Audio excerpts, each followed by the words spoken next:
John Elliott is a Republican strategist joining us on this, also a Trump 2016 campaign senior advisor.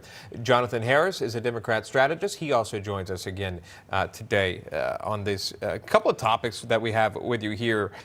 We'll start again, John Elliott, if we can. We'll start with you. While former President Trump attending a wake for a murdered NYPD officer in New York City, President Biden, President Obama, President Clinton, they're also in New York City, but with an elitist fundraiser. We say that because some of those tickets went even up to $200,000, $500,000 if you wanted to go to a private reception with them.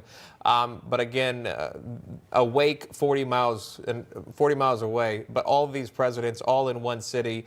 But the headlines couldn't or do not compare, rather. John Elliott, your thoughts on that?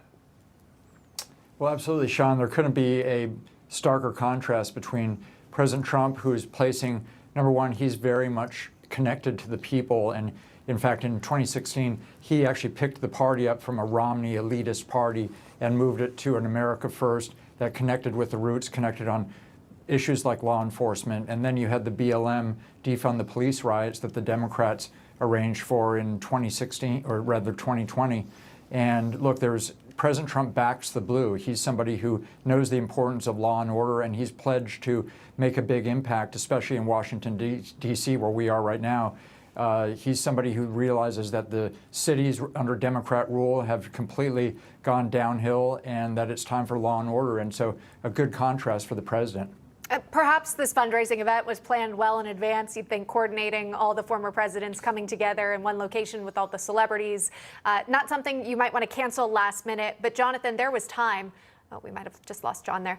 There was time throughout the day where, of course, President Biden could have done something, reached out, picked up the phone, called the widow of the murdered NYPD officer. Jonathan, was this a missed opportunity here for President Biden when it comes to sending his personal condolences to the officer and the family? No, I think that what you've noticed if you pay attention to politics for any period of time is that Republicans like to play politics with people's deaths. They did it with the soldiers that passed away just recently, Lake and Riley. You can go back to Benghazi.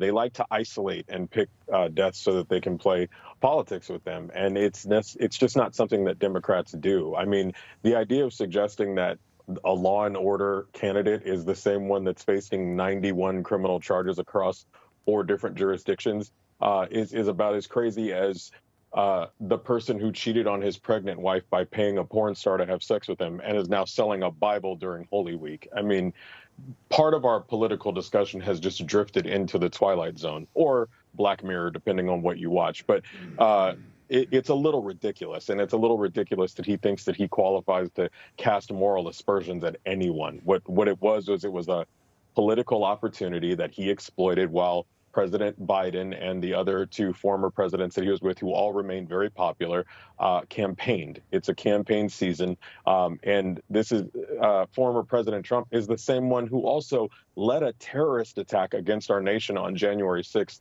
because he lost an election. Like, he's the law and order candidate. Again, like I said, the Twilight Zone. It makes no sense.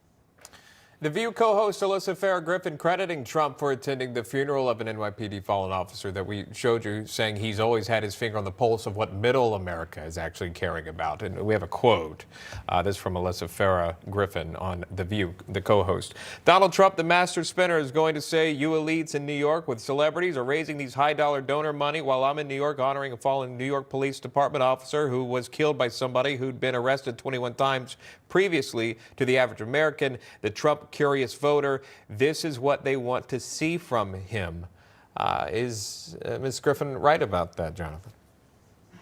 No. I mean, look, if I have her resume right, she's a Republican that used to work for Donald Trump. So, I mean, I can kind of understand why she would come to that conclusion. But if you accept the reality that the majority of voters are Democrats, and if you get that from the voting from the past several elections, I mean, Trump lost by 8 million votes the most recent time. Even when he won the presidency the first time, he lost by 3 million votes.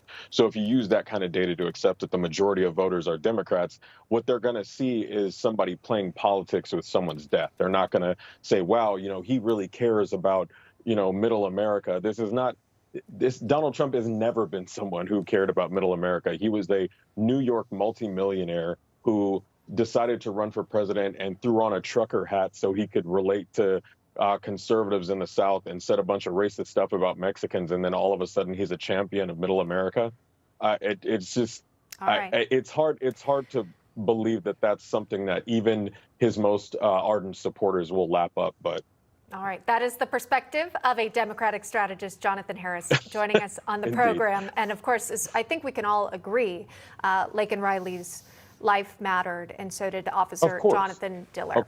All right. Of course. Right, we'll leave it there. Jonathan Harris, thank you for sharing your perspective with us today, and our thanks to John Elliott, who joined us momentarily as well.